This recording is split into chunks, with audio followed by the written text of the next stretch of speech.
नमस्कार सभी को। विवेकानंद डिफेंस क्लासेस में आप सभी का स्वागत है। आज हम लोग स्टार्ट करेंगे फिजिक्स और फिजिक्स की ये पहली क्लास होगी। ठीक है, चलिए बिल्कुल बेसिक क्लास होगी आज फिजिक्स की। जैसा कि दिख रहा है फिजिकल क्वांटिटी, क्या दिख रहा है आपको बोर्ड पे? फिजिकल क्वांटिटी, भौतिक राशियां। तो इसमें हम शुरुआत के कुछ चैप्टर्स कवर करेंगे। जैसे पहला चैप्टर होता है भौतिक राशियां, मतलब पहली हेडिंग दिख रही है आपको भौतिक राशियां। तो पहले चैप्टर का नाम होता है यूनिट्स एंड मेजरमेंट्स, इकाई और मात्रक, इकाई मात्रक मापन वाला चैप्टर होता है। ठीक है, वेक्टर होता है, फिर वेक्टर से कुछ क्वेश्चन एनडीए में आते हैं। प्रोजेक्टाइल मोशन से कुछ क्वेश्चन एनडीए में पूछे जाते हैं। मोशन इन स्ट्रेट लाइन से पूछे जाते हैं, प्रोजेक्टाइल मोशन से पूछे जाते हैं। ठीक है, सर्कुलर मोशन से प्रश्न पूछे जाते हैं। तो जो प्रश्न पूछे जाते हैं उन पर हम चर्चा करेंगे। ठीक है, चलिए तो सबसे पहले हम बात करते हैं भौतिक राशियां क्या होती हैं। एक शब्द हम सुनते हैं भौतिक राशियां। ठीक है, तो बोर्ड पे लिखा भी है और उसी को हम सुन लेते हैं। चलिए, अगर हम आपसे कहें कि भौतिक राशियां क्या होती हैं तो ध्यान दें, राशियां, पहले तो हमें एक वर्ड समझना है कि व्हाट इज द क्वांटिटी। राशि क्या होती है, क्वांटिटी का क्या मतलब होता है। अगर आपसे हम एक शब्द पे चर्चा करें, व्हाट इज द क्वांटिटी, राशि का मतलब क्या होता है। राशि वो नहीं जो आप राशि देखते हैं, राशि बताई जाती है, ये राशि अलग है। ठीक है, यहां पर राशि का मतलब होता है किसी मान से, किसी वैल्यू से, जिसको हम गणना में प्रयोग कर सकते हैं, उसे बोलते हैं क्वांटिटी। जैसे हम कहते हैं किसी देश की जनसंख्या मान लीजिए 125 करोड़ है, तो 125 करोड़ इसको हमने काउंट कर लिया है। तो जिस चीज को हम काउंट कर सकें उसको बोलते हैं राशि, क्या बोलते हैं? क्वांटिटी बोलते हैं। ठीक है, उसके बाद फिर आता है फिजिकल क्वांटिटी। फिजिकल क्वांटिटी क्या होती है? भौतिक राशियां क्या होती हैं? ऐसी क्वांटिटी जो भौतिक के नियमों का पालन करती हैं, फिजिक्स के कॉन्सेप्ट उन पर अप्लाई होते हैं, उन्हें बोलते हैं फिजिकल क्वांटिटी। ठीक है, जिन राशियों के माध्यम से हम भौतिकी के नियमों का वर्णन करते हैं उन्हें हम भौतिक राशि या मात्रा कहते हैं। ठीक है, ये भौतिक राशियां कितने प्रकार की होती हैं? दो प्रकार की। एक तो होती हैं मौलिक राशियां जिन्हें हम मूल राशियां कहते हैं, सॉरी एक मिनट, मौलिक मात्राएं। ठीक है, मौलिक मात्राएं या कह सकते हैं मूल मात्रक, इनको कह सकते हैं, क्या कह सकते हैं? मूल मात्रक या मूल राशियां। ठीक है, मूल राशियां कह सकते हैं। तो ध्यान दें, मूल राशियां क्या होती हैं? मूल राशियां वे राशियां होती हैं जो किसी पर डिपेंड नहीं होती हैं, स्वतंत्र होती हैं, उन्हें हम फंडामेंटल क्वांटिटीज कहते हैं। अब फंडामेंटल क्वांटिटीज की संख्या कितनी है? 7 है। कितनी है? 7। जरा इसे थोड़ा समझ लो।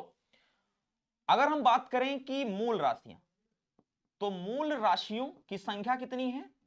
7। फंडामेंटल क्वांटिटी कितनी है? 7। ये सभी को पता होगा कि भौतिक विज्ञान का जो आधार है, भौतिक विज्ञान जहां से स्टार्ट मानी जाती है, वो है आपकी फंडामेंटल क्वांटिटी। फंडामेंटल, मूल का मतलब वो चीज किसी पर डिपेंड नहीं होती है। जैसे कहते हैं ना मूल है, तो मूल किसी पर डिपेंड नहीं होता है, उस पर अदर चीजें डिपेंड होती हैं। ठीक है, उससे कई सारी चीजों का निर्माण होता है। तो मूल राशियों की संख्या 7 है। इनका चयन अंतरराष्ट्रीय विज्ञान संगठन की जो बैठक हुई थी उसमें किया गया था। तो जब वैज्ञानिकों की बैठक हुई तो वैज्ञानिकों ने देखा कि कौन सी ऐसी राशियां हैं भौतिक विज्ञान में जो किसी पर डिपेंड नहीं है, इंडिपेंडेंट है। तो वो 7 निकल के आई हैं। आपको सातों के नाम भी पता होने चाहिए। सातों के नाम इधर लिखे हैं आपके। ठीक है, ये देखो, लंबाई, द्रव्यमान, समय, तापमान, ज्योति तीव्रता, पदार्थ की मात्रा, विद्युत धारा। तो ये 7 क्वांटिटी हैं जो फंडामेंटल है। ठीक है, उसके बाद अगली हेडिंग है डिराइव्ड क्वांटिटी। डिराइव्ड, जैसा कि नाम है डिराइव्ड, व्युत्पन्न राशियां। व्युत्पन्न राशियां क्या होती हैं? नाम है उत्पन्न, यानी ऐसी राशियां जो फंडामेंटल क्वांटिटीज की हेल्प से बनाई जाती हैं, जो बनाई जाएंगी वो व्युत्पन्न है, उत्पन्न की गई हैं। और किसकी मदद से बनाई जाएंगी? 7। ध्यान दो, भौतिक विज्ञान में कोई भी क्वांटिटी बनेगी, लाखों क्वांटिटी हैं, उनका संबंध इन 7 से जरूर होगा। जो 7 आप सुनते हैं, मास सुनते हैं, टेम्परेचर सुनते हैं, इलेक्ट्रिक करंट सुनते हैं, ठीक है, उनका संबंध इनसे जरूर होगा। अब जैसे हम आपसे कहें स्पीड इज इक्वल टू क्या होता है, तो स्पीड इज इक्वल टू आप पढ़ते हैं भाई, स्पीड इज इक्वल टू होता है डिस्टेंस अपॉन टाइम। चाल बराबर क्या होता है? दूरी बटा समय। अब देखिए, दूरी कैसी राशि है? मूल राशि है। समय कैसी राशि है? मूल राशि। तो आपको नहीं लग रहा कि दो मूल राशियों की मदद से एक नई राशि तैयार हो गई, चाल। तो इस तरह से जो फार्मूले से क्वांटिटी बन रही हैं वो सारी क्वांटिटी आपकी डिराइव्ड क्वांटिटी होती हैं। कौन सी क्वांटिटी होती है? डिराइव्ड, क्योंकि बनाई जा रही है ये। कंफर्म? तो इस तरह से अगर हम ध्यान दें, वेग, वेग बराबर क्या होता है? विस्थापन बटा समय, डिस्प्लेसमेंट अपॉन टाइम। एक्सेलरेशन, त्वरण, त्वरण बराबर क्या होता है? वेग परिवर्तन बटा समय, change in velocity upon time. Force, बल, बल बराबर क्या होता है? द्रव्यमान गुणा त्वरण, मास इनटू एक्सेलरेशन। तो इस तरह से जो सारी राशियां बनाई जा रही हैं उन्हें हम बोलते हैं डिराइव्ड क्वांटिटी। ठीक है, इनकी संख्या कितनी है? 7 है। अब ध्यान दो, ये कुछ पॉइंट लिखे हैं, इनको हम देख लेते हैं। एक निश्चित भौतिक मात्रा के माप परिमाण रिपोर्ट करने के लिए मात्रा के लिए इकाई को परिभाषित किया जाता है। कहने का मतलब यह है कि यूनिट बताई जाती है। जैसे हम कोई क्वांटिटी लेते हैं तो उस क्वांटिटी की एक फिक्स यूनिट बनाई जाती है। जैसे हम बात करते हैं टेम्परेचर, तो टेम्परेचर की यूनिट क्या होती है? केल्विन। वर्क की यूनिट क्या होती है? जूल। तो इस तरह से सबकी यूनिट फिक्स करी गई है। ठीक है, 1960 में अंतरराष्ट्रीय समिति मानकों की एक प्रणाली पर सहमति हुई जिसे यसाई प्रणाली कहते हैं। ठीक है, कहने का मतलब 1960 में एक मीटिंग होती है, उसमें मात्रक डिसाइड किए गए हैं, और जो मात्रक डिसाइड किए गए हैं उन्हें हम यसाई मात्रक बोलते हैं। ठीक है, हाँ, और किन्हें किन्हें यसाई मात्रक बोला गया है? तो ये आपके यसाई में बोले जाते हैं। ठीक है, यसाई, जिसको आजकल हम एमकेएस कह देते हैं। क्या बोल देते हैं? एमकेएस। एमकेएस बोलो या एसआई बोलो, एक ही बात है। मीटर किलोग्राम सेकंड, यानी अगर हम मीटर का प्रयोग कर रहे हैं, किलोग्राम का प्रयोग कर रहे हैं, सेकंड का प्रयोग कर रहे हैं, इससे जो यूनिट निकल के आएगी वो यूनिट मानी जाएगी आपकी एसआई यूनिट, इंटरनेशनल सिस्टम, अंतरराष्ट्रीय पद्धति। ठीक है, चलिए आगे बढ़ जाते हैं। अब बात आती है फिजिकल यूनिट्स। यूनिट्स में कुछ चीजें हैं, यूनिट्स को समझते हैं। ठीक है, अब कुछ यूनिट्स आप देख लो, जैसे फंडामेंटल और based units, metre, kilogram, second, ये फंडामेंटल यूनिट्स हो गई, जिसको हम एमकेएस कह देते हैं। क्या बोल देते हैं? MKS, metre, kilogram, second. जैसे कुछ डिराइव्ड यूनिट्स हैं, जैसे एरिया, वॉल्यूम, डेंसिटी, ये कैसी हैं? व्युत्पन्न राशियां हैं। सप्लीमेंट्री, ये सुन लो, दो और राशियां हैं, कोण और घन कोण। कोण और घन कोण ऐसी दो राशियां हैं जिन्हें हम पूरक राशियां कहते हैं। क्या बोलते हैं? पूरक इकाइयां कहते हैं। पूरक इकाइयां मतलब जो कह सकते हो ना मूल में है ना व्युत्पन्न में है। फंडामेंटल कितनी है? 7, जो कंफर्म है। डिराइव्ड कंफर्म नहीं है, बनाई जा सकती है व्युत्पन्न राशियां। जो इन दोनों में नहीं है वो पूरक राशियां हैं, सप्लीमेंट्री क्वांटिटीज हैं, और इनकी संख्या 2 है, कोण और घन कोण। कोण का मात्रक क्या होता है? रेडियन, और घन कोण का मात्रक क्या होता है? स्टेरेडियन। ठीक है, तो एक बेसिक बेसिक बात जान लो, अगर हम बात कहें आपसे फिजिक्स, तो बस पूरी चर्चा का एक सार निकल के आता है कि भौतिक विज्ञान में राशियां 3 प्रकार की, एक हो गई मूल राशियां, और एक हो गई भाई व्युत्पन्न राशियां, और एक हो गई पूरक राशियां। कौन सी राशियां हो गई? पूरक। मूल की संख्या कितनी है? 7। पूरक की संख्या कंफर्म नहीं है, अनंत हो सकती है, और सॉरी व्युत्पन्न की संख्या अनंत हो सकती है डिराइव्ड की। सप्लीमेंट्री की संख्या 2 है। कौन सी 2 है? कोण और घन कोण। तो बेसिकली ये एंगल के मेजरमेंट के लिए प्रयोग हो रही है, angle and solid angle, angle and solid angle, angle and solid angle, कोण और घन कोण।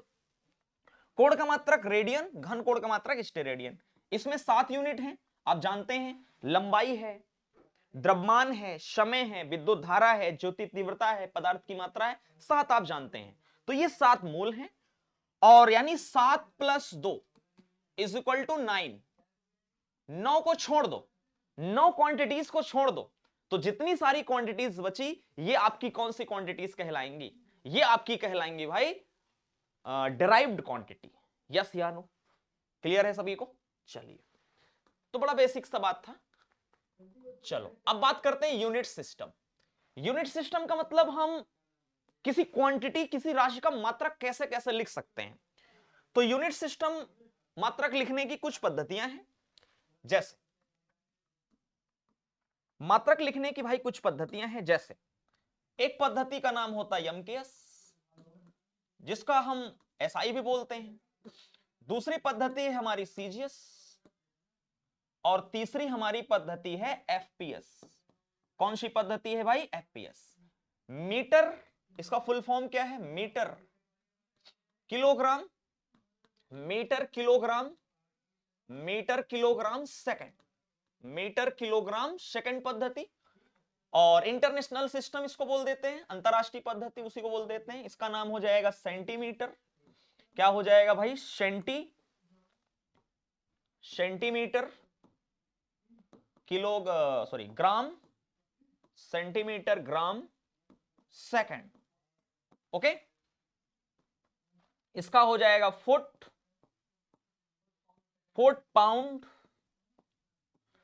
Pound second.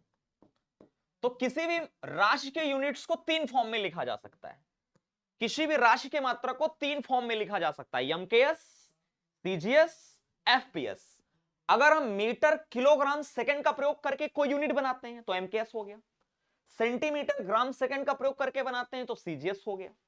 फुट क्या है? दूरी का मात्रक है, एक फुट बराबर 12 इंच होता है, फुट दूरी का मात्रक है। पाउंड द्रव्यमान का मात्रक है और सेकंड समय का मात्रक। तो ये डिस्टेंस के लिए प्रयोग हो रहे हैं। ये अगर डिस्टेंस का मात्रक हम फुट लेते हैं, द्रव्यमान का पाउंड लेते हैं, समय का सेकंड लेते हैं, तो एफपीएस मात्रक कंप्लीट होगा। अगर मीटर किलोग्राम सेकंड का प्रयोग करके यूनिट बना रहे हैं, डिस्टेंस, मास एंड टाइम, अगर आप देखो तो एक ऐसी यूनिट है जो तीनों में सेम है, सेकंड। समय का मात्रक तीनों पद्धतियों में सेम होता है, समय का मात्रक तीनों पद्धतियों में सेम होता है। सभी को डाटा क्लियर होगा? ठीक है। अब देखो, जैसे हम एक मात्रक लिखते हैं मीटर बटा सेकंड, तो आपको लग रहा ना ये एमकेएस है। अगर हम लिख दें सेंटीमीटर बटा सेकंड, ये सीजीएस में लिखा हुआ है। अगर हम कहीं लिख दें फुट बटा सेकंड, तो इसका मतलब यहां पर दूरी को फुट में, समय को सेकंड में मापा गया है, तो ये एफपीएस, सीजीएस, एमकेएस। डन। चलो, सम इंपॉर्टेंट यूनिट्स स्मॉलर। जैसे 1 सेंटीमीटर को मीटर के फॉर्म में लिखना हो तो कैसे लिखेंगे? 1 सेंटीमीटर बराबर 10 की पावर माइनस 2 मीटर। कैसे? बिल्कुल आसान। आपने पढ़ा होगा 1 मीटर इज इक्वल टू क्या होता है? 100 सेंटीमीटर। ये सब बेसिकली माने गए हैं, ठीक है। अब ये नहीं कि भगवान ने इनको बताया, लिख के भेज दिया था कि भाई 1 मीटर में 100 सेंटीमीटर होता है। ये वैज्ञानिकों ने माना है। जब वैज्ञानिकों की मीटिंग हुई होगी तो कुछ वैज्ञानिकों ने कहा होगा यार 1 मीटर का सेंटीमीटर के साथ क्या संबंध बनाया जाए, क्योंकि मीटर भी डिस्टेंस का मात्रक होता है, मीटर भी डिस्टेंस की यूनिट होती है, सेंटीमीटर भी डिस्टेंस की यूनिट होती है। तो जाहिर सी बात है इन दोनों के बीच कोई ना कोई रिलेशन तो होना ही चाहिए। इसलिए जब बात आई वैज्ञानिकों के बीच कि इन दोनों के बीच क्या रिलेशन हो, तो कुछ ने कहा कि 1 मीटर बराबर 100 सेंटीमीटर मान लो। तो अधिकांश जो बहुमत था वैज्ञानिकों का वो मान लिया गया है। और एक तो तर्क और था कि 10 की पावर में ज्यादातर माने गए हैं। 100 से गुणा करना ज्यादा आसान होता है किसी चीज का, 1000 से गुणा करना ज्यादा आसान होता है। जो 10 की पावर के फॉर्म में होते हैं उनसे गुणा करना किसी भी वैल्यू में ज्यादा आसान होता है। अब 1 मीटर बराबर हम मान लेते हैं 98 सेंटीमीटर, तो थोड़ा सा कैलकुलेशन प्रॉब्लम आ जाती। तो ये सब लेट करे गए हैं, ठीक है। चलो, 1 मीटर बराबर 100 सेंटीमीटर, तो इसको हम ऐसे भी तो बोल सकते हैं 100 centimetre is equal to 100 centimetre is equal to 1 metre. तो 1 सेंटीमीटर इज इक्वल टू क्या बोल सकते हैं? 1/10 की पावर 2 मीटर। तो यह इज इक्वल टू हम बोल सकते हैं ना 10 की पावर माइनस 2 सेंटीमीटर। 1 सेंटीमीटर यानी सेंटीमीटर से मीटर बनाना है तो कन्वर्जन कर लेंगे। मिली का मतलब 10 की पावर माइनस 3, माइक्रो मतलब 10 की पावर माइनस 6, मीटर बदलोगे ये आ जाएगा। नैनो का मतलब 10 की पावर माइनस 9 मीटर, मीटर से सेंटीमीटर आओगे पावर 2 और कम हो जाएंगी। एक एंगस्ट्रॉम में कितना मीटर होता है? तो भाई याद रख लो, 1 एंगस्ट्रॉम बराबर होता है 10 की पावर माइनस 10 मीटर। एंगस्ट्रॉम भी डिस्टेंस का यूनिट है, छोटी यूनिट है एंगस्ट्रॉम, बहुत छोटी डिस्टेंस मेजर की जाती है। 1 एंगस्ट्रॉम बराबर 10 की पावर माइनस 10 मीटर। और अगर 1 एंगस्ट्रॉम में 10 की पावर माइनस 10 मीटर होते हैं तो मुझे बताओ 1 एंगस्ट्रॉम में कितने सेंटीमीटर होंगे? तो बड़ा आसान है, मीटर से सेंटीमीटर बनाना है, 100 से गुणा कर दो। तो अब ये कितना हो जाएगा? 10 की पावर माइनस 8 सेंटीमीटर हो गया। तो वही चीज लिखी गई है। एक फर्मी का मतलब 10 की पावर माइनस 15 मीटर, मीटर से सेंटीमीटर बनाना है, 2 पावर और कम हो जाएंगे, 10 की पावर माइनस 13 हो जाएगा। ठीक, डिस्टेंस की कुछ छोटी इकाइयां हैं, 1 सेंटी वही लिखा हुआ इधर, ठीक है। चलिए, कुछ बड़ी यूनिट है दूरी के बड़े मात्रक, जैसे प्रकाश वर्ष, लाइट ईयर। प्रकाश वर्ष दूरी का मात्रक है, प्रकाश वर्ष समय का नहीं है, प्रकाश वर्ष इज अ डिस्टेंस की यूनिट है, ठीक है। एक प्रकाश वर्ष का मतलब क्या होता है? प्रकाश वर्ष का मतलब होता है प्रकाश एक साल में जितनी दूरी कवर करता है उसी को बोलते हैं प्रकाश वर्ष। यस, प्रकाश द्वारा निर्वात में एक वर्ष में जितनी प्रकाश डिस्टेंस कवर कर लेता है लाइट, उसी डिस्टेंस को बोलते हैं प्रकाश वर्ष। तो प्रकाश एक साल में कितनी दूरी तय कर लेता है? प्रकाश वर्ष बराबर 9.46 गुणे 10 की पावर 15 मीटर। पारसेक, पारसेक उससे बड़ी यूनिट है, एक पारसेक बराबर 3.26 प्रकाश वर्ष। अगर क्वेश्चन आ जाए दूरी का सबसे बड़ा मात्रक, तो सबसे बड़ी यूनिट है भाई पारसेक। पारसेक के बाद सेकंड दूरी की सबसे बड़ी यूनिट कौन है? तो आपका उत्तर होगा वो है भाई प्रकाश वर्ष। क्या है वो? प्रकाश वर्ष। ठीक है। एक होती है खगोलीय इकाई, खगोलीय इकाई भी दूरी का मात्रक है, इसकी ये वैल्यू होती है। तो आप बेसिकली इन दोनों को दिमाग में रखो, ये ज्यादा इंपॉर्टेंट है, प्रकाश वर्ष और पारसेक। पारसेक बड़ा है दूरी से, 3.26 गुना बड़ा है दूरी का सबसे बड़ा मात्रक पारसेक, और दूसरा सबसे बड़ा मात्रक है प्रकाश वर्ष। ठीक है। अब बात आती है डायमेंशन क्या होता है, विमा क्या होता है। ठीक, विमा पे हम चर्चा कर लेते हैं। राइट, विमा पे चर्चा कर लेते हैं। विमा को समझ लो, बाद में आप देख लेना उसको जो लिखा है थ्योरी वाला पार्ट। पहली बात, विमा है क्या? विमा में हम किसका संबंध बताते हैं? विमा में कोई क्वांटिटी ली जाएगी, कोई राशि हम उठा लेंगे, कोई क्वांटिटी उठा लेंगे, उस क्वांटिटी का फंडामेंटल क्वांटिटी के साथ, फंडामेंटल क्वांटिटी के साथ, फंडामेंटल क्वांटिटी के साथ जो हम संबंध बताते हैं, जिस संबंध का प्रयोग करते हैं, वही विमा है बेसिकली कह सकते हो। या कह सकते हो कि विमा से हम यह जान जाते हैं कि किसी राशि में कौन कौन सी मूल राशि छिपी है। विमा से हम यह जान जाते हैं कि दुनिया में जितनी सारी राशियां हैं भौतिक विज्ञान में, उन राशियों का मूल राशियों से क्या संबंध है। जैसे हम जान गए किसी की विमा है MLT, मान लीजिए किसी राशि की डायमेंशन ऐसे लिखी, कोई क्वांटिटी उसकी डायमेंशन ऐसे लिखी है MLT, तो यार हम समझ गए, अच्छा M हो गया मास के लिए, L हो गया डिस्टेंस के लिए, और T हो गया टाइम के लिए। तो इसका मतलब मास है, डिस्टेंस है, टाइम, यानी उस क्वांटिटी में 3 लोग हैं, मास है, डिस्टेंस है, टाइम है। ये मूल राशियां शामिल है उसमें, लेंथ है ना, लेंथ बोल दो इसको, है ना। चलो आप ध्यान दो, इसको लिखा कैसे जाता है? तो इसको फंडामेंटल फॉर्म में लिखा जाता है, MLT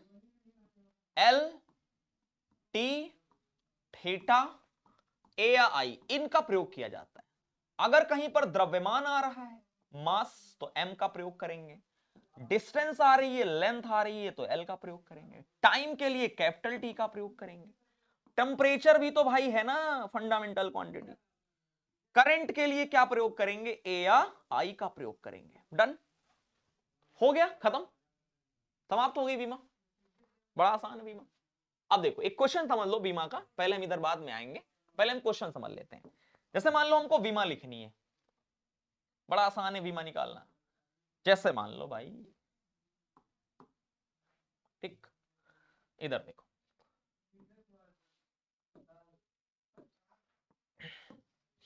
जैसे हमको विमा लिखनी है चाल की, स्पीड की, तो जिसकी विमा लिखनी है भाई उसका फॉर्मूला आना चाहिए, फॉर्मूले बिना नहीं होगा। स्पीड इज इक्वल टू क्या होता है? Distance upon time, distance upon time. अब स्पीड की विमा लिखनी है, डिस्टेंस के लिए L प्रयोग किया जाता है, समय के लिए T, सभी को ऊपर लाया जाता है, तो LT की पावर कितना हो जाएगा? -1, और बड़े ब्रैकेट से बंद कर दिया जाता है, खत्म। अगर हमको वेग का विमा लिखना है, तो वेग बराबर क्या होता है भाई? विस्थापन बटा समय। वेग बराबर क्या होता है? विस्थापन बटा समय होता है। अब वेग, velocity is equal to displacement upon time, displacement भी तो एक डिस्टेंस की तरह होती है, L अपॉन T, तो क्या आ जाएगा? LT -1, यानी इसका भी बीमा LT -1 आ गया, यानी चाल और वेग दोनों का बीमा बराबर है। बस अंतर क्या है? ये अदिश है और ये सदिश है, आगे जानेंगे। अब जैसे मान लो हमसे कह दिया गया भाई एक्सेलरेशन की बीमा बताओ, तो एक्सेलरेशन इज इक्वल टू क्या होता है? Change in velocity upon time, change in velocity upon time होता है। ठीक, अब एक्सेलरेशन की बीमा निकालनी है, तो वेलोसिटी की बीमा चेंज इन वेलोसिटी, वेलोसिटी एक ही बात हो गई, बीमा तो वही होगा, LT -1, टाइम के लिए T लिख देंगे, तो क्या आ जाएगा बताओ जरा? LT -2 आ गया। तो त्वरण की बीमा क्या आ गई? LT -2 आ गई। हमसे कहा जाए यार बल का बताओ, force, force is equal to क्या होता है, मास इंटू एक्सेलरेशन। मास का यमय हो जाता है, एक्सेलरेशन का भी निकाल लिए LT-2। तो कहने का मतलब ये बड़ा आसान है, अगर आपको फॉर्मूला आता है तो सो सिंपल आ जाएगा। ठीक है, चलिए अब यहां पर एक क्वेश्चन दिया गया है, विमा के प्रश्न और आप कर लेना, सूत्र आएगा विमा हो जाएगा। ठीक, निम्नलिखित में कौन सी प्रणाली केवल द्रव्यमान, लंबाई और समय पर आधारित है? तो कौन सी प्रणाली है जो केवल आधारित नहीं है, मतलब आधारित नहीं है, आधारित नहीं है। कौन सी प्रणाली है जो द्रव्यमान, मास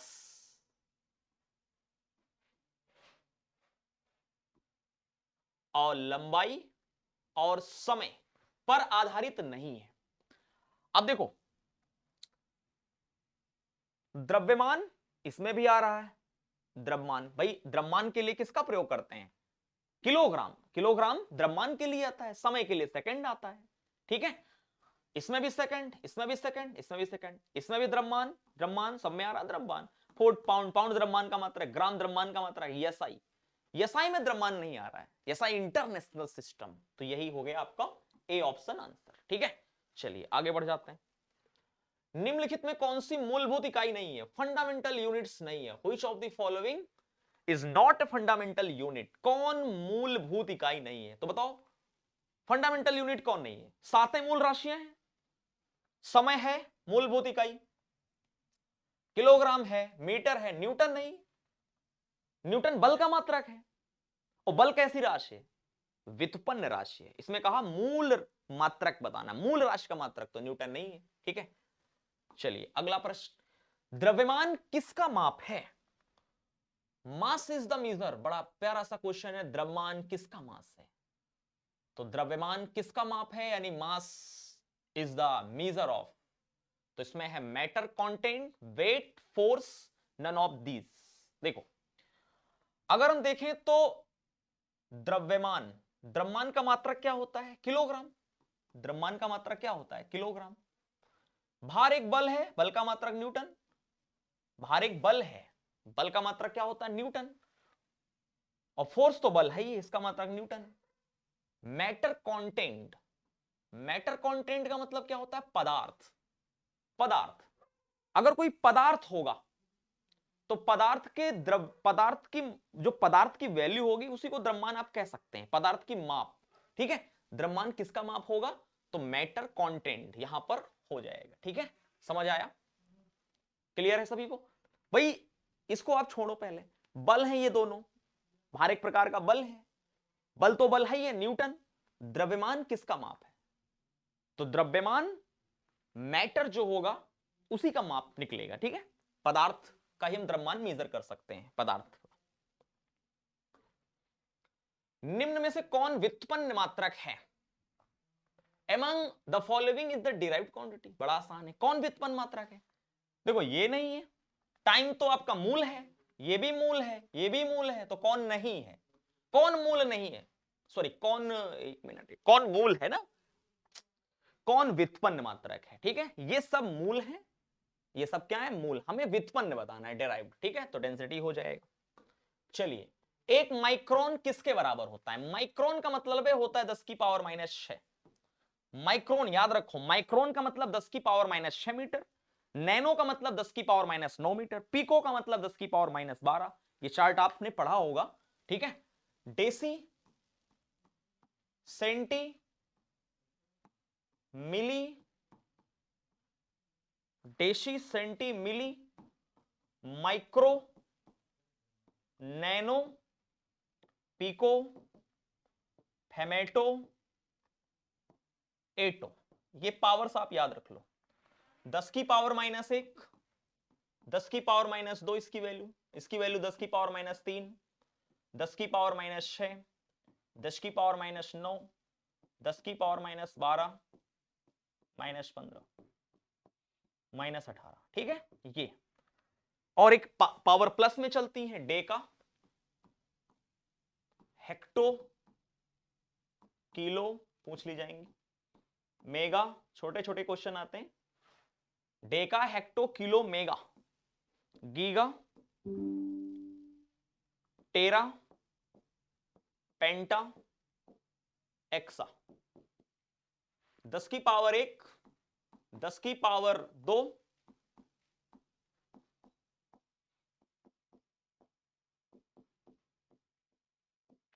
तो ये पावर आप याद कर लीजिएगा, पूछ ली जा सकती है। अब देखो यहां माइक्रोन पूछा गया है, तो 10 की पावर -6 माइक्रोन, ठीक है। एंगस्ट्रॉम पहले ही बता दिया। अब पूछा गया लाइट ईयर क्या है, प्रकाश वर्ष क्या है, तो अभी थोड़ी देर पहले बताया। प्रकाश वर्ष क्या है, सूर्य द्वारा एक वर्ष में उत्सर्जित प्रकाश, बिल्कुल नहीं।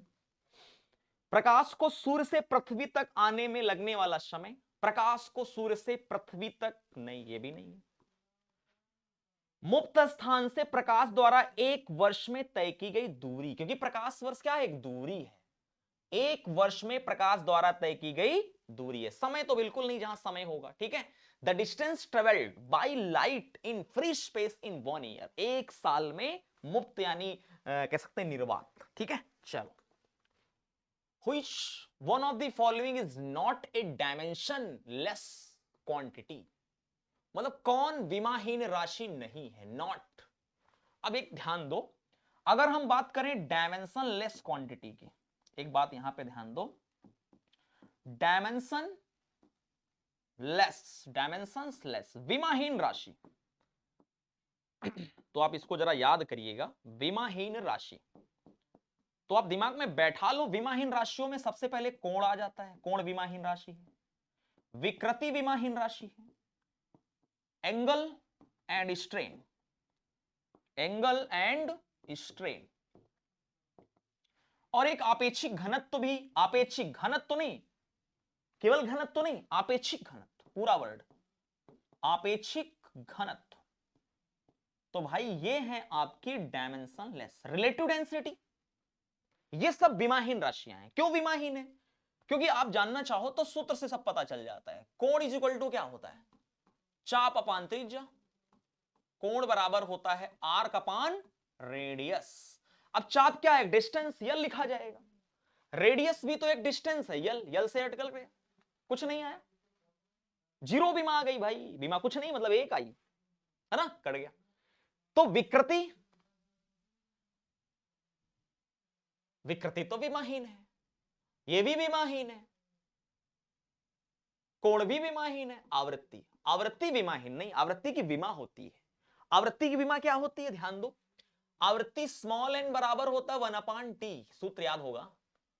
आवृत्ति और आवर्त काल में संबंध होता है, आवृत्ति और आवर्त काल में संबंध होता है, small n is equal to 1/t, तो निकाल लो इसकी विमा, 1/t, टी टाइम में टाइम का टी हो जाएगा, तो t की पावर -1, देखो आवृत्ति का विमा आ गया। चलिए आगे बढ़ जाओ। प्रैक्टिकल यूनिट ऑफ हीट्स, उष्मा का व्यवहारिक इकाई क्या है। देखो एक बात जानो, उष्मा एक प्रकार की ऊर्जा है, अभी हम पढ़ेंगे आगे चैप्टर आएगा हीट, आगे चैप्टर आएगा हीट। उष्मा एक प्रकार की क्या है, ऊर्जा है। Heat is energy, heat is energy, उष्मा एक प्रकार की ऊर्जा है।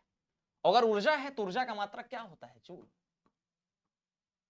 और क्या होता है ऊर्जा का मात्रक, अर्ग भी होता है, ठीक है। तो उष्मा का मात्रक, उष्मा का मात्रक वही तो हो जाएगा, यही हो जाएगा, जूल भी हो जाएगा, उष्मा का मात्रक अर्ग भी हो जाएगा, क्योंकि उष्मा एक प्रकार की ऊर्जा है, और जब उष्मा एक प्रकार की ऊर्जा है तो इसके मात्रक तो हो जाएंगे यही। लेकिन उष्मा का एक मात्रक और होता है, कैलोरी। क्या होता है, कैलोरी। तो कैलोरी यह व्यवहारिक मात्रक है, तो आंसर क्या होगा, ए ऑप्शन, कैलोरी, ठीक है। चलो आगे बढ़ जाओ।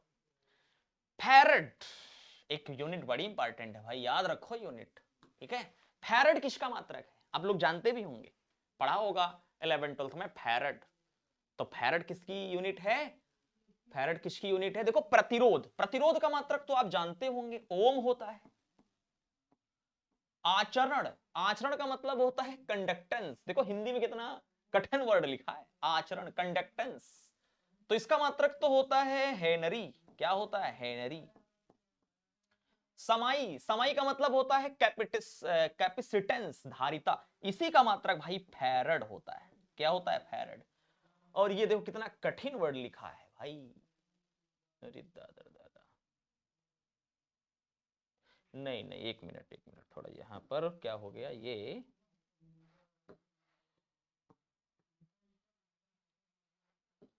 एक कंडक्टेंस, ये चालकता हो गया। क्या हो गया? चालकता। चालकता का मात्रक हम निकाल लेंगे। चालकता का मात्रक होता है ओम इनवर्स। क्या होता है? Ohm inverse. चालकता C बराबर 1/R होता है ना? Ohm inverse. कैपेसिटेंस, कैपेसिटेंस यानी समाई, इसका क्या होगा? फैरड। ठीक, अब सही है। और इसका क्या होता है? इंडक्टेंस। ये इंडक्टेंस हमको कंडक्टेंस इंडक्टेंस समझ आए, इंडक्टेंस ही है। अब ये इंडक्टेंस, इसको बोलते हैं प्रेरकत्व। क्या बोलते हैं? प्रेरकत्व। सही नाम बड़ा बढ़िया है, प्रेरकत्व। ये पता नहीं क्या लिख दिया। तो इसका मात्रक क्या हो जाएगा? हेनरी। अब इसका हेनरी हो जाएगा। ठीक, चलिए। तो सही आंसर क्या होगा इसका? फैरड यूनिट है। फैरड यूनिट है धारिता का। संधारित्र की धारिता का मात्रक फैरड होता है। और अगर मान लो परीक्षा में प्रश्न आ जाता भाई फैराडे, क्या आ जाता? फैराडे, तो फैराडे याद रख लो, आवेश का मात्रक होता है। फैराडे आवेश का मात्रक होता है। फैराडे आवेश का मात्रक होता है। फैरड संधारित्र की धारिता का होता है। ठीक, चलो आगे बढ़ जाते हैं। मोशन, नया चैप्टर आ गया हमारा। मोशन बड़ा इंपॉर्टेंट चैप्टर है। ठीक, चलो यहां तो किसी को कोई समस्या नहीं होगी, बड़ी जल्दी निपटा गया है। ठीक है, चलिए एक मिनट।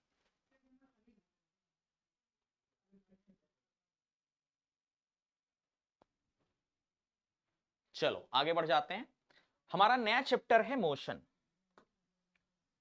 अब इसको समझने का हम प्रयास करते हैं। What is the motion? A body is said to be in a motion when its position change continuously with respect to a stationary body taken as reference point. कहने का मतलब गति क्या है? किसी वस्तु को हम गति में तब मानेंगे, अभी हम गति कर रहे हैं नहीं, हम अपने आप को कब मानेंगे हम गति कर रहे हैं? हमारी पोजीशन चेंज होती रहे किसी भी पॉइंट के रिस्पेक्ट में, किसी बॉडी के रिस्पेक्ट में।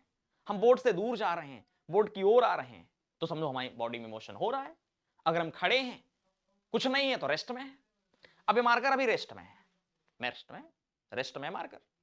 अभी मार्कर को हमने उठाया, अब ऐसे मार्कर मोशन कर रहा है, हमारे इस हाथ से दूर जा रहा है, पोजीशन चेंज हो रही है। तो गति का मतलब पोजीशन चेंज हो किसी वस्तु के रिस्पेक्ट में, किसी पॉइंट के रिस्पेक्ट में। ठीक है, अब जैसे जैसे मान लो ये लड़का खड़ा है कोई बढ़िया देवदूत, ठीक, यहां पर ये बस खड़ी है। क्या खड़ी है? बस खड़ी है। अब अगर ये लड़का अभी देखा जाए तो रेस्ट में है। किस में है ये? रेस्ट। लेकिन लड़का इधर जाने लगे या इधर जाने लगे, तो क्या है? बस के रेस्पेक्ट में इसकी पोजीशन चेंज होने लगेगी, तब तो ये मोशन में आ गया ना। बस सिंपल सा वर्ड है, समझ गए।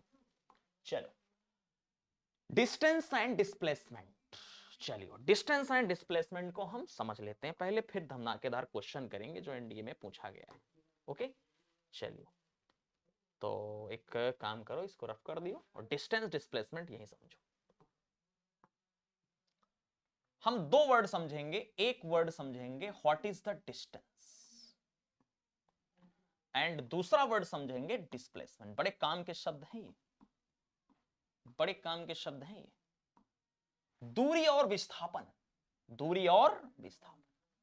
चलिए दूरी और विस्थापन को जरा समझिए।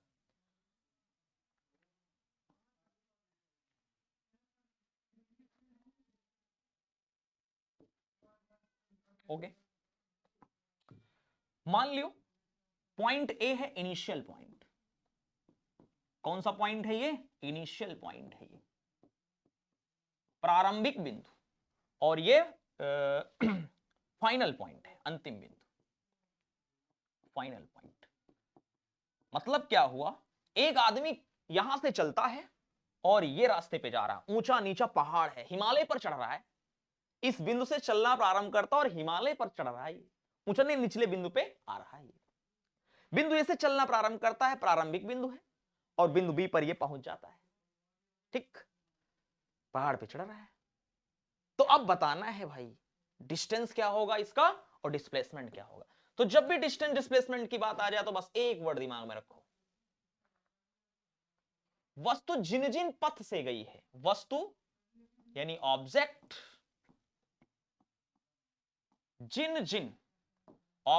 जिन या जिस ऑब्जेक्ट जिस पथ से गई है, पथ मतलब रास्ते से, ऑब्जेक्ट जिस पथ से गई है उस पथ की लेंथ, उस पथ की लंबाई नाप लो, वही दूरी हो जाएगी। जिस जिस रास्ते से आप जा रहे हो उस रास्ते की लेंथ को मेजर कर लो, लेंथ को मेजर कर लो, लेंथ को माप लो, वही लेंथ क्या हो जाएगी, दूरी हो जाएगी। ठीक है, अब बात करते हैं कि विस्थापन क्या है। विस्थापन में दो पॉइंट होंगे हमेशा, एक बिंदु ये मान लो और एक बिंदु ये मान लो। ठीक, एक बिंदु होगा प्रारंभिक बिंदु और एक बिंदु होगा अंतिम बिंदु। कौन सा बिंदु होगा, अंतिम बिंदु होगा। ठीक, विस्थापन हमेशा दो बिंदुओं के बीच देखा जाएगा, प्रारंभिक बिंदु और अंतिम बिंदु। तो प्रारंभिक बिंदु और अंतिम बिंदु के बीच की सीधी दूरी को विस्थापन कहते हैं, सीधी दूरी को विस्थापन कहते हैं। यानी जहां से आप चले और जहां पर रुक जाएंगे उसके बीच की जो डायरेक्ट डिस्टेंस होती है उसको बोलते हैं विस्थापन। तो मुझे बताओ इस चित्र में क्या ये डिस्टेंस होगी, वस्तु इस रास्ते से जा रही है, जिन जिन रास्ते से जा रही है तो ये डिस्टेंस हो जाएगी। ये जो टेढ़ा मेढ़ा पाथ है इसको हम बोलेंगे डिस्टेंस। क्या बोलेंगे भाई, डिस्टेंस। और ए प्रारंभिक बिंदु और बी अंतिम बिंदु, इसके बीच की जो डायरेक्ट डिस्टेंस दिख रही है, सीधी दूरी, क्या ये डिस्प्लेसमेंट हो जाएगा? क्या भाई ये डिस्प्लेसमेंट हो जाएगा? यस या नो? कंफर्म, यही परिभाषा है और कुछ नहीं है, और कुछ नहीं है, बस यही परिभाषा है और कुछ करने की जरूरत नहीं है। डिस्टेंस, वस्तु जिन जिन रास्तों से गई है उस रास्ते की लंबाई नाप लो, टेढ़ा मेढ़ा कैसा भी रास्ता हो, डिस्टेंस।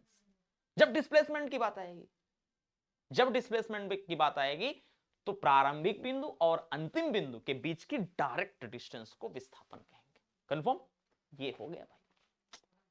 चलिए अब इसमें हम क्वेश्चन करेंगे। ठीक, क्वेश्चन करेंगे, क्वेश्चन क्वेश्चन क्वेश्चन कहां गया क्वेश्चन। अभी क्वेश्चन करने से पहले कुछ और बातें देख लो, कुछ और बातें देख लो, एग्जाम्पल देखो। ठीक, एक चीज और ध्यान देना, डिस्टेंस, दूरी। डिस्टेंस कैसी राशि है भाई? तो डिस्टेंस आपकी अदिश राशि है, स्केलर क्वांटिटी है। डिस्टेंस कैसी राशि है भाई? अदिश। और जब बात आए डिस्प्लेसमेंट की, डिस्प्लेसमेंट की बात आए विस्थापन की, तो भाई मेरे विस्थापन कैसी राशि है? वेक्टर है, विस्थापन सदिश है। अदिश का मतलब दिशा नहीं है, वस्तु जिस जिस रास्ते से गई है, वस्तु जिस जिस रास्ते से गई है उस रास्ते की लंबाई माप लो, वही आपकी डिस्टेंस हो जाती है। तो इसमें कहीं डायरेक्शन नहीं आया, ओनली मैग्नीट्यूड आया, परिमाण आया। तो जिसमें केवल परिमाण हो, दिशा ना हो, अदिश। और जिसमें परिमाण तो होगा ही, दिशा भी ऐड हो जाए, दिशा का भी जिक्र हो जाए, तो वो हो जाता है वेक्टर। अब इसमें दिशा की जरूरत क्यों पड़ी? क्योंकि विस्थापन में क्या होता है, विस्थापन में प्रारंभिक बिंदु और अंतिम बिंदु के बीच की सीधी दूरी, सीधी डायरेक्ट। और जब भाई डायरेक्ट डिस्टेंस ले रहे हो तो विस्थापन तो आ गया ना, और सॉरी दिशा तो आ गई ना। और जब विस्थापन में डायरेक्ट सीधी दूरी ली जाएगी प्रारंभिक बिंदु से अंतिम बिंदु, तो दिशा आ गई, और दिशा आ गई तो सदिश हो गया। क्या हो गया? सदिश हो गया। ठीक है, तो ये बात ध्यान में रखिए। अब जैसे मान लो वस्तु बिंदु ए से चलना प्रारंभ करती है, कोई वस्तु है बिंदु ए से चलना प्रारंभ करती है और इधर की ओर गई, पूरब की तरफ गई 3 किलोमीटर। कितना गई? 3 किलोमीटर। फिर ये ऊपर की ओर चली गई नॉर्थ की तरफ 4 किलोमीटर, और जाकर भाई बिंदु बी पर रुक गई। तो इनिशियल पॉइंट ए है, इनिशियल पॉइंट कहां है? ए है, इनिशियल पॉइंट। और फाइनल पॉइंट क्या है भाई? बी है। रुकी कहां पर है ये? रुकी कहां पर है ये? बी पर रुकी है। अब आपसे कहा जाएगा बताओ डिस्टेंस, तो डिस्टेंस क्या बताओगे? डिस्टेंस क्या बताओगे? डिस्टेंस का मतलब रास्ते की लंबाई। पहला रास्ता 3 किलोमीटर चला, दूसरा रास्ता 4 किलोमीटर चला, तो 4 3 7 किलोमीटर आ गया। अगर आपसे कह दिया जब बताओ डिस्प्लेसमेंट कितना है, बताओ भाई डिस्प्लेसमेंट कितना है, उसका विस्थापन बताओ, तो विस्थापन क्या होता है? विस्थापन क्या होता है? प्रारंभिक बिंदु और अंतिम बिंदु का बीच का ये सीधी दूरी को बोलते हैं विस्थापन, यही सीधा दूरी। अब बताओ ये कोण तो 90 बनेगा, ये कितना आ जाएगा पाइथागोरस प्रमेय से? 5 किलोमीटर आ जाएगा। अब बताओ भाई ये कितना आ जाएगा? 5 आ जाएगा। यस। तो एक बात मेरे समझ में आई, जब भी हम क्वेश्चन लगाएंगे तो डिस्टेंस हमेशा डिस्प्लेसमेंट से ज्यादा होगी। आप चाहे कैलकुलेट कर लेना कभी, डिस्टेंस हमेशा डिस्प्लेसमेंट से ज्यादा आएगी, जाहिर सी बात है। डिस्टेंस हम घूम फिर के जाते हैं, पहाड़ पे चल रहे हैं घूम फिर के, तो डिस्टेंस तो ज्यादा आएगी ना। डिस्प्लेसमेंट प्रारंभिक बिंदु अंतिम बिंदु के बीच की सीधी दूरी, shortcut distance. Shortcut distance is a displacement. जो हम शॉर्टकट दूरी तय करते हैं वही तो विस्थापन होता है। तो इसका मतलब विस्थापन तो सदैव कम होगा, लेकिन एक स्थिति ऐसी होती है कि दूरी और विस्थापन बराबर भी होते हैं। ध्यान दियो, दूरी सदैव विस्थापन से ज्यादा होगी, कंफर्म। लेकिन एक कंडीशन ऐसी है कि डिस्टेंस और डिस्प्लेसमेंट बराबर भी हो सकते हैं। वो कब हो सकते हैं? ये बराबर वाली घटना कब हो सकती है? जब वस्तु कैसे गति करे? Motion in a straight line, सरल रेखा में गति करे। Motion in uh straight line. अगर आपसे कहा जाए कि डिस्टेंस और डिस्प्लेसमेंट बराबर हो सकते हैं, हाँ हो सकते हैं। कब होंगे? जब वस्तु सीधा रेखा में गति करे, motion in a straight line में चले। कैसे चले भाई? Motion in a straight line में चले। जैसे समझ लो बात को, जैसे हम मान लो आपसे कह दें कि भाई एक वस्तु चली है बनारस से, या मान लो दिल्ली से चली है, दिल्ली से चली है, दिल्ली से आई है इलाहाबाद, मान लो, मानने में क्या है, और ये बिल्कुल सीधा सड़क बनी, कहीं टेढ़ी मेढ़ी सड़क नहीं है, और ये दूरी मान लो 1100 किलोमीटर की है। कितनी है? 11। आदमी कहां से चला? दिल्ली से, तो ये हो गया आपका इनिशियल पॉइंट, और कहां पर रुक गया? ट्रक लेके इलाहाबाद में रुक गया, तो ये फाइनल पॉइंट हो गया। डिस्टेंस बताओ, तो डिस्टेंस तो 1100 किलोमीटर आएगी। डिस्टेंस का मतलब यह रास्ते की लंबाई। डिस्टेंस का मतलब भाई रास्ते की लंबाई हो गया ना। डिस्प्लेसमेंट को एस ले लो, तो डिस्प्लेसमेंट बराबर क्या होता है? प्रारंभिक बिंदु और अंतिम बिंदु का बीच का सीधा दूरी। तो सीधा दूरी भी तो एक 1100 किलोमीटर आ रहा है, तो बारह बराबर। तो ये कब हुआ? जब वस्तु सीधा रेखा में चली, यानी motion in a straight line. तो जब वस्तु मोशन इन स्ट्रेट लाइन में चलेगी तो दोनों बराबर होंगे, और distance is equal to displacement होगा, तो उनका रेशियो 1 होगा। रेशियो क्या होगा? 1 होगा। यानी हम एक बात कंफर्म ये बोल सकते हैं कि भाई डिस्टेंस ऑलवेज ग्रेटर देन या इक्वल भी हो सकता है डिस्प्लेसमेंट के। यस या नो? अगर हम दोनों का अनुपात लें तो अनुपात किस तरह ले लोगे? डिस्टेंस के नीचे डिस्प्लेसमेंट ले आओ, डिस्टेंस दूरी के नीचे विस्थापन ले आओ, तो यहां पे क्या बचेगा? 1 बचेगा। तो ये हम उत्तर दे सकते हैं।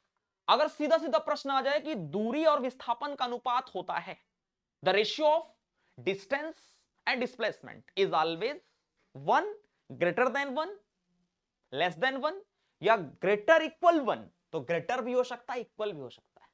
लेकिन मान लो अगर परीक्षा में प्रश्न कह दे कि नहीं वस्तु एक सरल रेखा में गति कर रही है, स्पेशली मेंशन कर दे कि if any body moves in a straight line, सरल रेखा में गति करेगी, तो सरल रेखा में जब गति करेगी तो डिस्टेंस अगर 100 आई है तो डिस्प्लेसमेंट भी तो 100 आएगा, तो डिस्टेंस बटा डिस्प्लेसमेंट का रेशियो तब 1 आ जाएगा। कंफर्म? चलो अब हम प्रश्न पे आ जाते हैं। हमारा जो प्रश्न है ये देखो, ये प्रश्न एनडीए 2021 के फर्स्ट वाले में पूछा गया है। ठीक, NDA 22 first. If D denotes the distance, D क्या है? डिनोट्स कर रहा है डिस्टेंस को, travelled by A car in time T, and क्या कह रहा है, क्या कह रहा है? यस, यहां पर yes, and yes, yes denotes displacement. कहने का मतलब यह हुआ एक कार टी टाइम में डिस्टेंस कवर करती है डी।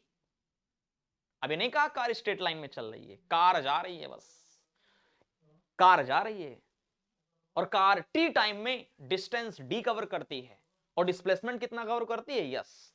तो कहा गया कि बताओ कौन सा सही होगा। तो आप तो उत्तर बता सकते हो ना, आप तो उत्तर बता सकते हो ना भाई। अरे भैया उत्तर बता सकते हो ना, क्या बता सकते हो? एक तो पेज नहीं है, कोनो बात नहीं है, तो आप नोट कर चुके होगे ना। यहां इसको हम रख कर देते हैं। मान लो आदमी यहां से कार लेके चला, कार ये पहाड़ी एरिया में ऐसे चला के ला रहा था, ठीक, बी पर पहुंच गया, कितने टाइम में, टी टाइम में। तो डिस्टेंस तो ये कवर करेगा डी, ये बी ले लो,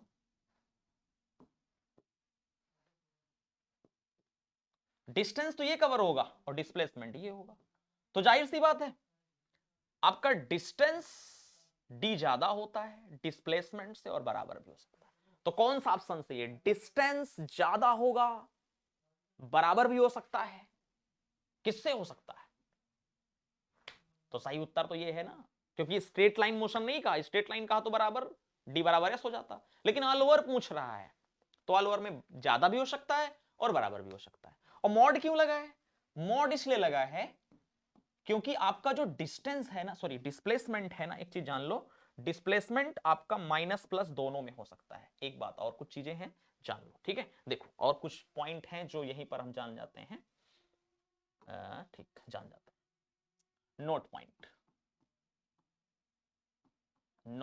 समझो, बिल्कुल डाटा क्लियर हो जाएगा। अगर हम बात करें डिस्टेंस की, तो डिस्टेंस का मान कभी जीरो नहीं हो सकता, distance can not be zero, क्योंकि आप चलोगे तो कुछ ना कुछ तो डिस्टेंस बनेगी। डिस्टेंस कभी जीरो नहीं होगी और डिस्टेंस कभी माइनस में नहीं होगी, डिस्टेंस ऑलवेज पॉजिटिव।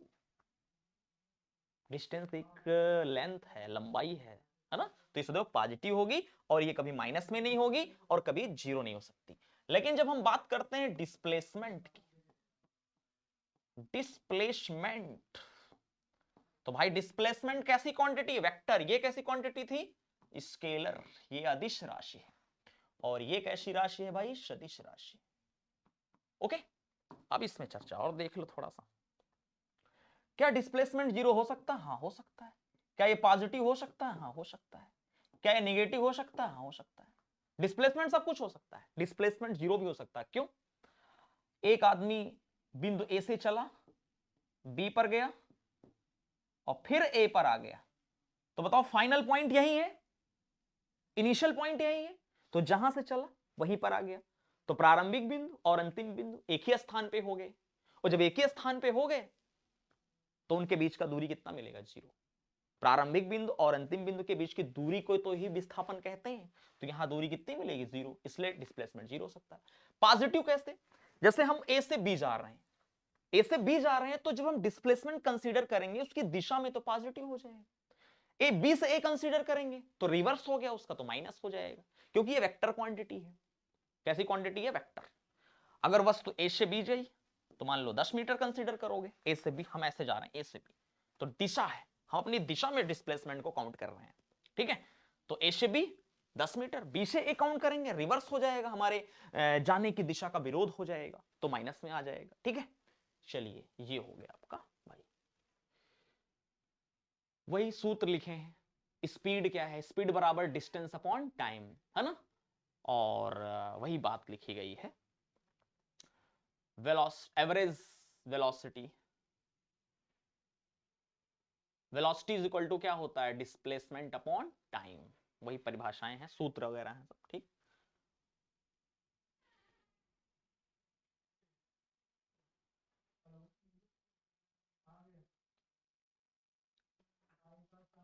वही बातें हैं छोटी छोटी। एवरेज वेलोसिटी, ठीक, इसको समझ लो, वेग बराबर विस्थापन बटे समय तो जानते ही हो, एवरेज वेलोसिटी जान लो, ठीक। फिर हम क्वेश्चन पे आ जाए। जब भी आ जाए average velocity, average speed, average का मतलब होता है टोटल से, बस आपके सिलेबस में इतना ही काम आएगा, टोटल से। जनरली हम जानते हैं वेलोसिटी इज इक्वल टू क्या होता है, यहां से न्यूमेरिकल बन सकता है, वेलोसिटी इज इक्वल टू क्या होता है, डिस्प्लेसमेंट, डिस्प्लेसमेंट अपॉन टाइम, ये नॉर्मल सूत्र होता है। जब एवरेज लग जाएगा, औसत लग जाएगा, तो औसत में बस एक शब्द जुड़ जाएगा एक्स्ट्रा, कुल विस्थापन, कुल विस्थापन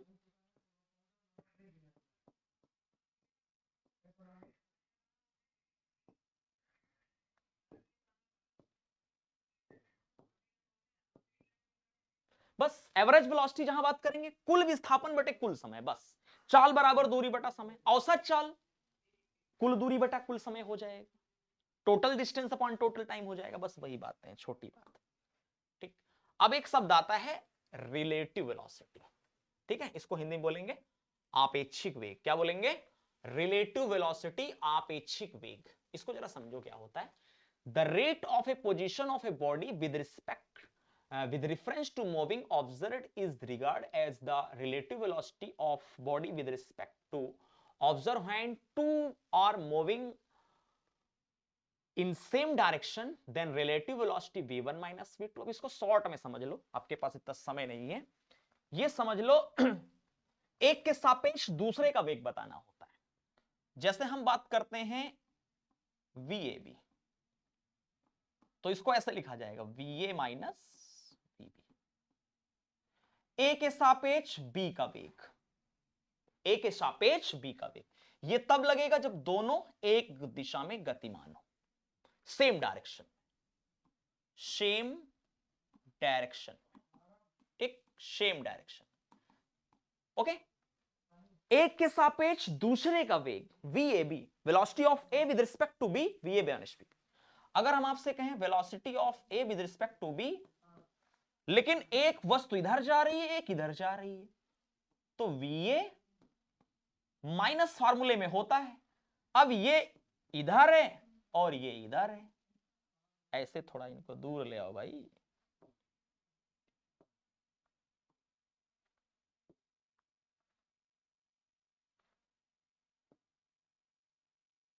ओके, तो माइनस VB लिखोगे ना इस बार। जनरली सूत्र VA माइनस VB होता है रिलेटिव वेलोसिटी बताने के लिए। ठीक है, velocity of A with respect to B। अब सेम डायरेक्शन में सूत्र आ गया, कोई अपोजिट हो जाएगा तो अपोजिट हो जाएगा तो उसमें माइनस लग जाएगा। ए इधर जा रहा था, बी इधर पे जा रहा था, VA VB एक दिशा में। अब की क्या हो गया, VA इसी दिशा में, VB पलट गया तो VB माइनस VB लिख दोगे तो सूत्र क्या आ जाएगा, VA प्लस VB। वही चीज आ गई।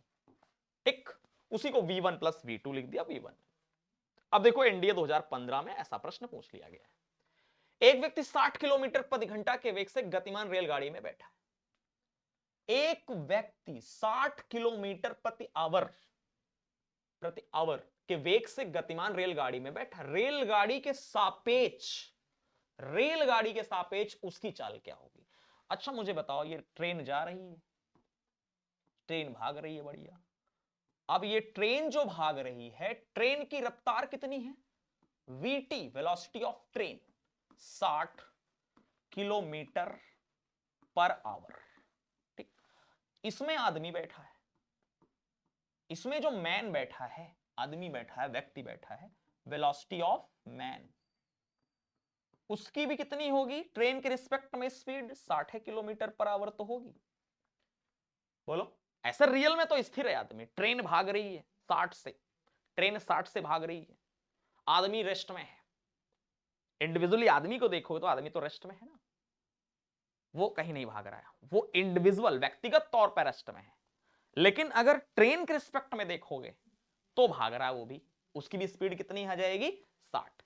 अब कहा गया है कि वेलोसिटी ऑफ रेलगाड़ी के सापेक्ष उसकी चाल क्या होगी? रेलगाड़ी के साथ velocity of man with respect to train, तो इसको लिखोगे Vm माइनस VT। तो देखो, जिस दिशा में ट्रेन जा रही है उसी दिशा में आदमी को ले लेते हैं, क्योंकि विपरीत तो बताया नहीं है कि आदमी इधर भागेगा। जिधर ट्रेन जाएगी उधर ही आदमी तो जा रहा है। ठीक है, या तो आदमी उधर दौड़ने लगे, उधर दौड़ तो रहा नहीं, तो उसी दिशा में मान के चलेंगे ना। तो 60 इसका भी है, 60 इसका भी है, तो ट्रेन के रिस्पेक्ट में कितना आएगा? 0 आएगा, है ना। Answer is 0। समझ आया कि नहीं आया? कंफर्म? अरे ऐसे समझ लो तो रेस्ट में है, 0 ही तो आएगा। फाइनली तो बैठा ही है वो, भाग तो रहा नहीं है। चलो, अब बात आती है एक्सेलरेशन की, क्या होता है, त्वरण क्या होता है। ठीक है, यहां तक सभी को क्लियर है त्वरण क्या होता है?